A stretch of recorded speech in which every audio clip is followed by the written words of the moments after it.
ദളപതി വിജയുടെ കരിയറിൽ വലിയൊരു ടേണിംഗ് പോയിന്റ് ആയ ഒരു സിനിമയായിരുന്നു ഗില്ലി. 2004 റിലീസായ ഗില്ലി റിലീസ് ചെയ്തപ്പോഴും കോടികൾ കളക്ട് ചെയ്തിരുന്നു.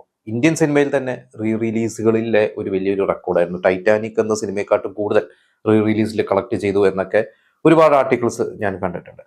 എന്തായാലും ദളപതി വിജയുടെ ഒരു ടേണിംഗ് പോയിന്റ് ആയ ആ ഒരു സിനിമ ശരിക്ക് മറ്റൊരു നടന് വേറെ ടേണിംഗ് പോയിന്റ് ആവേണ്ടതായിരുന്നു.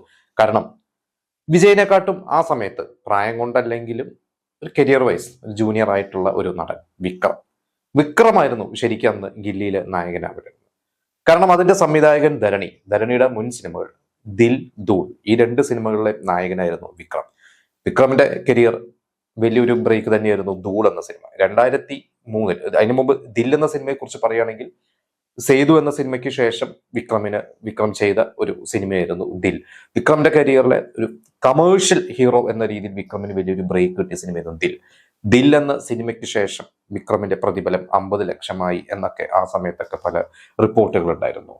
അന്ന് വിജയ് കോടികൾ വാങ്ങുകയാണ്. വിക്രം 50 ലക്ഷം മേടിക്കുമ്പോൾ വിജയ് അവിടെ 3 കോടി വാങ്ങുന്ന ഒരു നടനാണ് 2001. ദിൽ എന്ന സിനിമയ്ക്ക് ശേഷം ഇതേ ഡയറക്ടർ ധരണി വിക്രമിന്റെ കോളേജ് കാലഘട്ടം മുതലുള്ള സുഹൃത്താണ്. ധരണിയുടെ മറ്റൊരു സിനിമയായിരുന്നു ധൂള് 2003 ഏറ്റവും വലിയ വിജയങ്ങൾ ഒന്നാണ്. ആ 2003 ടോപ്പ് ഗ്രോസേഴ്സ് ആയ ഒരു സിനിമ സാമി കഴിഞ്ഞിട്ട് പിന്നെ ധൂളായിരുന്നു. ഇത് രണ്ടും കഴിഞ്ഞപ്പോൾ ഈ ധരണിയുടെ ഒരു ഭാഗ്യനായകനായി വിക്രം മാറി. അങ്ങനെ വിക്രമിനെ വെച്ച് തന്നെയാണ് ഈ ഒരു സിനിമ. മഹേഷ് ബാബു അഭിനയിച്ച ഒരു തെലുങ്ക് സിനിമയുടെ റീമേക്ക്. അത് കാണുന്നു, ധരണിക്ക് ഇഷ്ടപ്പെടുന്നു, അതിന്റെ റൈറ്റ്സ് വാങ്ങുന്നു.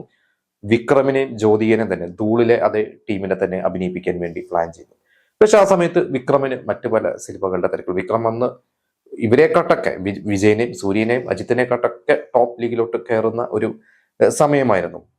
ഞാൻ മനസ്സിലാക്കുന്നത് അന്ന് അന്യൻ എന്ന സിനിമയ്ക്ക് വേണ്ടിയിട്ട് വിക്രം കുറെ ഡേറ്റ്സ് മാറ്റി വെച്ചിട്ടുണ്ടായിരുന്നു. അന്ന് 2004 അരുൾ എന്ന സിനിമ ഇറങ്ങുന്നു. അത് കഴിഞ്ഞിട്ട് പിന്നീട് അന്യനാണ്. അപ്പൊ ഇതില് അന്യനാണെന്നാണ് ഞാൻ വിശ്വസിക്കുന്നത്. ഇതിനു വേണ്ടി കുറെ ഡേറ്റ്സ് ഒക്കെ മാറ്റി വെച്ചതുകൊണ്ടായിരിക്കും. എന്തായാലും അന്ന് വിക്രം ആ സിനിമയിൽ വിക്രമിനെ അഭിനയിക്കാൻ സാധിച്ചില്ല. പിന്നെ അജിത്തിനെ ഒന്ന് ട്രൈ ചെയ്തിരുന്നു. പക്ഷെ അജിത്തിനൊന്നും ഒരു തെലുങ്ക് സിനിമയുടെ ഒരു റീമേക്ക് അഭിനയിക്കാൻ താല്പര്യമില്ലായിരുന്നു.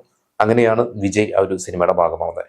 ജ്യോതികയും തിരക്കിലായപ്പോൾ ആ ഒരു ടീമിലേക്ക് തൃഷ വന്നു. ഇന്ന് നമുക്കറിയാം വിജയ് തൃഷ കോംബോയിലെ ഈ അടുത്ത് ഗോട്ട് എന്ന സിനിമയിൽ ഒരു സീനിൽ വന്നപ്പോൾ പോലും ആ ഒരു റെഫറൻസ് ഗില്ലിയിലെ അപ്പടിപ്പോട് എന്നുള്ള ഒരു പാട്ടിലെ ഒരു റെഫറൻസ് ഒക്കെ ഈ ഒരു സിനിമയിലോട്ട് നമ്മളത് കണ്ടിട്ടുണ്ട്, നമ്മളത് കൈയടിച്ചിട്ടുണ്ട്.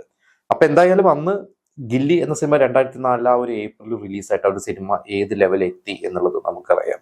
വിജയന്റെ കരിയറിലും അതൊരു വലിയൊരു മാറ്റം വന്നു എന്നുള്ളതാണ്. അപ്പൊ അന്ന് വിക്രം അത് ചെയ്തിരുന്നെങ്കിൽ ഒരുപക്ഷെ അതും ഹിറ്റാവുമായിരുന്നു. വിക്രമായിരുന്നെങ്കിൽ വിക്രമിന് മറ്റൊരു തരത്തിൽ ചെയ്യുമായിരുന്നു. പക്ഷെ നമുക്ക് ഇന്ന് കാണുമ്പോൾ വിജയ് അല്ലാതെ അതിൽ ആ ഒരു കബഡി കളിയും അതിൽ